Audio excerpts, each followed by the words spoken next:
नमस्कार साथियों, आप सबका पुनः स्वागत है श्रद्धा वेद पुराण में। आज हम लोग पढ़ने वाले हैं श्रीमद् भगवद गीता अध्याय 3 श्लोक संख्या 31।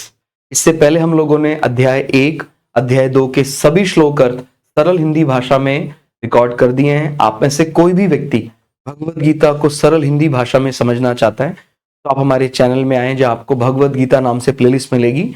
आप सारी वीडियो सभी अलग अलग श्लोकों की देख सकते हैं। तो आज का श्लोक अर्थ क्या कहता है, आइए समझते हैं। तो पहले श्लोक अर्थ को सिंपल पढ़ते हैं। जो कोई भी मनुष्य, यानी भगवान श्री कृष्ण अर्जुन को समझाते हुए कहते हैं, यानी अगर आप 31वें श्लोक का अर्थ समझना चाहते हैं तो इससे पहले वाला श्लोक 30वें श्लोक में भगवान ने क्या कहा उस पर भी आपको नजर डालनी होगी।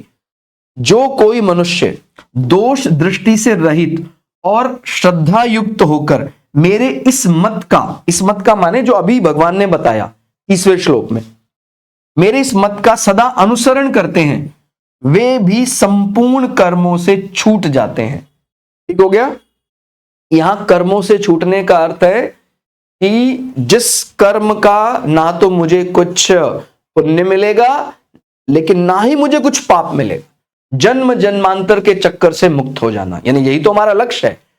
तो ये लक्ष्य किससे पूरा हो सकता है? भगवान क्या कह रहे हैं, मैंने जो अभी बताया। तो 30वें श्लोक में भगवान ने क्या बताया था कि भाई इस प्रकार से कार्य करना है कि भाई जैसे ये शरीर भी भगवान का है, ये सारी वस्तुएं भी भगवान की है, तेरा तुझको अर्पण क्या लागे मेरा। अगर किसी को ये लग रहा है मैं अपना धन, मैं अपना बल, मेरा अपना जो शरीर है वो मैं अपना मानकर ईश्वर को समर्पित कर रहा हूं, तो इस भावना से मुक्ति फिर मिलने वाली, यानी इस भावना से यदि समर्पण भी होता है तो सांसारिक वस्तुएं मिल जाएंगी, आपको अधिकार और मिल जाएगा। लेकिन जिसे मुक्ति बोली जाती है, यानी जिस कर्म के फलस्वरूप आपको कोई वस्तु प्राप्त नहीं हो रही है, जिस कर्म के फलस्वरूप आप जन्म जन्मांतर के चक्कर से ही मुक्त हो जाएं, जो हमारा मुख्य लक्ष्य है, वो कब प्राप्त हो सकता है? वो तो तभी प्राप्त हो सकता है जब हम यही मानकर कार्य करें, चाहे मैं कितना ही धनाढ्य हूं, लेकिन ये प्रारब्ध से मुझे मिल गया है, ऐसा लगता है कि हाँ इस पे मेरा अधिकार हो गया है। लेकिन वो शरीर भी प्रकृति का ही है। ठीक हो गया। सारा जितने यहां मनुष्य हमें आसपास दिखाई देते हैं वो भी प्रकृति के ही हैं। ठीक हो गया। जितना धन, वस्तुएं, अधिकार मिलता हो प्रतीत होता है, यहां तक कि मेरा मन, बुद्धि, ये सारी ज्ञानेंद्रियां, ये सब भी प्रकृति की हैं। ठीक हो गया। तो लेकिन मैं जो मेरे मन का मन है, जो उन सबको चलायमान रखता है, वो वही परम तत्व ईश्वर है। तो जब हम ये विभेद समाप्त कर, क्योंकि जब मन बड़ा शरारती है, मन हमें अपनेपन का एहसास कराने लग जाता है कि दम, हाँ मैं हूं। तो जब ये वाला विचार आ जाता है मैं हूं, ये मेरा धन, ये मेरा पद, तो ऐसी परिस्थिति में जब हम कोई यज्ञ भी करते हैं तो वो सांसारिक पदार्थ ही देगा आपको, लेकिन कोई पारलौकिक वो आपको कि भाई आपका सदा सदा इस बंधन से छूट जाएं आप, वो देने में सक्षम नहीं है। भगवान ने बहुत सरलता से समझाया कि भाई मैंने जो अभी आपको बात बताई, चाहे मुझे कोई मानता है नहीं मानता, क्योंकि भगवान ने तो अर्जुन को अपने सखा के नाते बात बोली। अर्जुन भगवान में बहुत श्रद्धा रखते हैं। भगवान बोलते हैं कि भाई चाहे वो मुझ में श्रद्धा नहीं भी रखता है, वो सीधी सी बात है, ये वाली बात समझ जाए वो कि भाई प्रकृति का है, प्रकृति को समर्पित है, ये वाली भावना से कार्य करता है, तो फिर उसको जीवन में सुख भी नहीं मिलेगा, दुख भी नहीं मिलेगा। सुनने में थोड़ा कठिन लगता है कि सर सुख नहीं मिलेगा फिर जीवन का फायदा क्या, लेकिन आप ये बात पूरी समझें, फिर ऐसे जीवन में आपको दुख भी नहीं है। जैसे हम कोई जीत हासिल करते हैं, जीत के लिए हमें बहुत तैयारी करनी पड़ती है। तो जो जीत एक बड़ी विक्ट्री होती है, उससे पहले जो हमने बहुत बड़ी प्रिपरेशन की है, उस समय जो हम हमारे शरीर को या हमारे मन को जो भी ऐसा लगता है कष्ट हुआ है, वो उस सुख के लिए हमने एक प्रकार का दुख झेला है। लेकिन अगर आप चाहते हैं कि अब बहुत जीते हमने हासिल कर ली, बहुत विक्ट्री मिल गई, अब हम ये बार बार की जीत कब तक हासिल करते रहेंगे, कब तक ये सिलसिला चलता रहेगा? अब तो हम महासागर की तरह बनना चाहते हैं, जिसमें और जल डाल देने पर या और जल निकाल देने पर कोई असर ना पड़े। तो जब आप वो बनने की आपकी ख्वाहिश होती है तो फिर आपको किस प्रकार से कार्य करना है, जैसे भगवान ने इससे पहले वाले श्लोक में बताया, और उसी को कह रहे हैं कि भाई ये अर्जुन या सबके लिए मान्य है। जैसे कई दफा क्या होता है, इसको थोड़ा और बढ़िया ढंग से समझे तो हमारा कई दफा धर्म या पूजा पद्धति को लेकर कुछ मतभेद हो जाता है कि भाई मैं तो इस पद्धति को मानने वाला हूं, मैं इस पद्धति को मानने वाला हूं, कोई फर्क नहीं पड़ता है। थोड़ा सा और यहां पर एक्सप्लेन करें तो भगवान श्री कृष्ण अर्जुन को समझाते हुए कहते हैं, चाहे मुझे कोई ईश्वर माने या ना माने, केवल इस मत का पालन करने से ही मनुष्य मुक्त हो सकता है। ठीक हो गया। अपने अपना विचार है, कोई कह रहा है भाई ईश्वर है, कोई कह रहा है प्रकृति, कोई कह रहा है साकार है, कोई निराकार है, कोई कह रहा है भाई ये सांख्य योग में मिलेगा, कर्म योग में मिलेगा। किसी भी सिद्धांत में आप चल रहे हैं, लेकिन जो ये वाली बात है, तेरा तुझको अर्पण क्या लागे मेरा, ये सबके लिए यूनिवर्सल ट्रुथ है। इसमें एक बात और समझ में आती है, हमारे व्यक्तिगत मत में भेद हो सकता है, लेकिन जो सैद्धांतिक बात है, जो मूल वाक्य है, उसमें भेद नहीं होना चाहिए। कहीं हमारा मूल ही बदल जाए, अगर मूल बदल गया फिर तो फायदा नहीं है। माने भाई हमारा डेस्टिनेशन है, भाई हमें यहां तक पहुंचना है। हो सकता है आप इस मार्ग से जा रहे हैं, आप साकार को मान रहे हैं, आप मूर्ति पूजा में मान रहे हैं, आप निराकार में मान रहे हैं, उससे कोई दिक्कत नहीं है। हमारा मतों में भेद हो सकता है, लेकिन हमारा जो उद्देश्य है, हमारा जो फाइनल डेस्टिनी है, वो तो हमें मिलना चाहिए ना। उस मुख्य उसमें उद्देश्य में कोई फर्क नहीं आना चाहिए। ठीक हो गया। तो कह रहे भाई कोई मुझे ईश्वर मान रहा है, प्रकृति मान रहा है, सखा मान रहा है, क्या मान रहा है, उससे कोई फर्क नहीं पड़ता। वो सैद्धांतिक बात यह है कि वो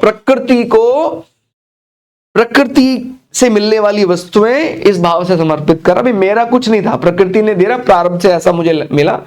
इसी भावना से यदि कोई संसार में जीना शुरू कर देता है तो फिर वो जन्म जन्मांतर के चक्कर से मुक्त हो जाता है। जो हमारा फाइनल डेस्टिनी है, वही हमारा अंतिम लक्ष्य है। ईश्वर को पाने के लिए हमारा व्यक्तिगत मत अलग अलग हो सकता है, पर हम सबका सिद्धांत एक ही है। हम में मतभेद हो सकता है, पर सिद्धांत भेद नहीं। मतों में भेद हो सकता है, अलग अलग प्रकार की पूजा प्रणाली है। कोई कहता है भी हम इस मत के हैं, कोई कहता है हम इस मत के हैं, हम इसमें मानते हैं, हम शैव मत के हैं, हम वैष्णव मत के हैं, वो सब ठीक है। लेकिन सभी मतों वाले एक दिन उस परम शांति की आकांक्षा करेंगे, और वो सिद्धांतिक रूप से सबके लिए एक ही है। यही कहे, हमने जो भी मत बनाया है, वो मत बनाने का लक्ष्य ही वही है कि एक दिन उस मत के जरिए हम परम शांति को प्राप्त हो जाएं।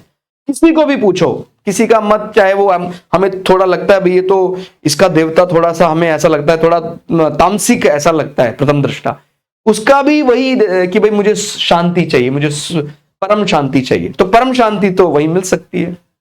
जब तक हमें लगता है भाई संसार से मिल सकते, मुझे ये प्राप्त करने पर परम शांति मिल जाएगी, हम संसार के पीछे भागते रहते हैं, करते हैं। लेकिन एक समय ऐसा आ जाता है, एक थ्रेशोल्ड ऐसा आ जाता है, तो वहां पहुंचने के बाद हमें लगता है कि नहीं, संसार में तो मैंने सब प्राप्त करके देख लिया, संसार की वस्तुओं में परम शांति नहीं है। तो फिर हम जब ये विचार लाते हैं कि तेरा तुझको अर्पण क्या लागे मेरा, फिर हमें किसी कर्म का कोई पुण्य प्राप्त नहीं होता है, लेकिन उससे हमें कोई पाप भी नहीं लगता है। और जब ऐसा हम अभ्यास करना शुरू कर देते हैं तो फिर हम मुक्ति को प्राप्त हो जाते हैं। ठीक हो गया। ये तो भगवान का परम सौहार्द है। माने अब इसमें कई दफा ये विचार भी आ सकता है दिमाग में कि भगवान ऐसा क्यों, माने प्रकृति ऐसा क्यों करवाना चाह रही है, भाई मुझे अर्पण करो। कई बार ऐसा लगता है ये तो दम है, मुझे ही अर्पण करना है, मैं ही सर्वे सर्वा हूं। लेकिन ये तो भगवान हम पर कृपा कर रहे हैं। और दूसरा ये वाली बात भी अच्छे से समझनी है कि मैं और तू कोई अलग अलग नहीं है। किसी को लग रहा होगा कि सर वो भगवान को ऑफर कर रहा है, भगवान को ऑफर नहीं कर रहा है। तेरा तुझको अर्पण क्या लागे मेरा, यहां आपको मेरा भी समाप्त कर देना पड़ेगा। ठीक हो गया, क्योंकि मैं भी तो वही हूं ना। तो यहां पर यह बात फिर बताई गई है, ये तो भगवान का परम सौहार्द है।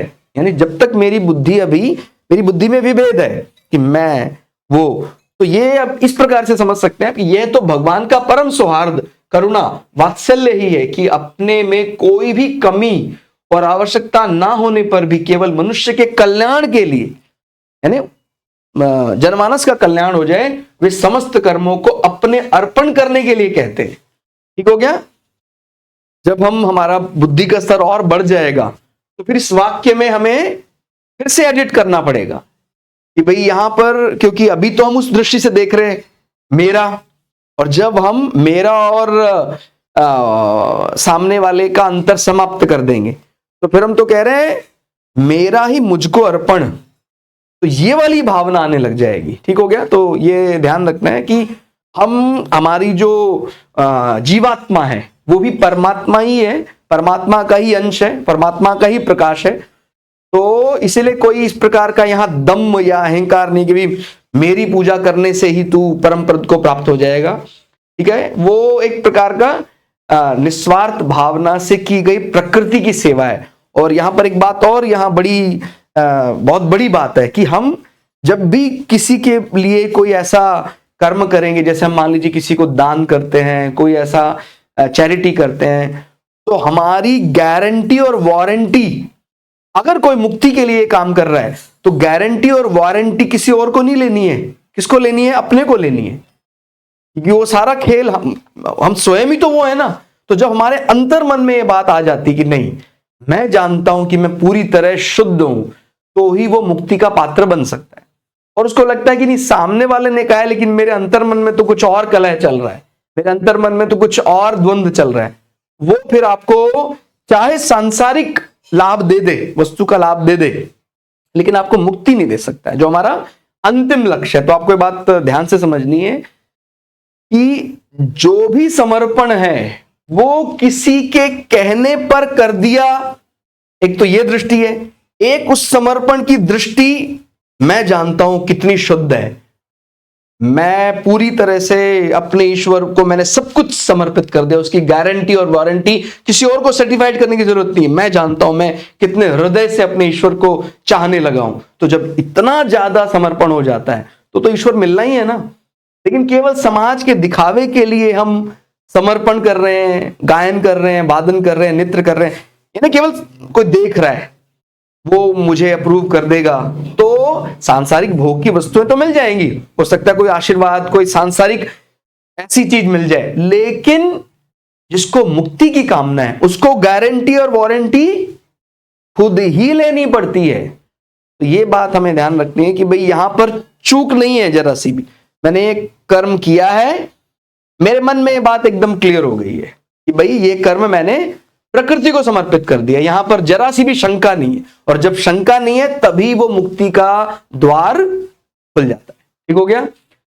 हमें प्राप्त सभी वस्तुएं जैसे शरीर, पद, अधिकार, शिक्षा, योग्यता, धन, संपत्ति, जमीन आदि का सदुपयोग करने का अधिकार है, पर अपनी मानने का नहीं।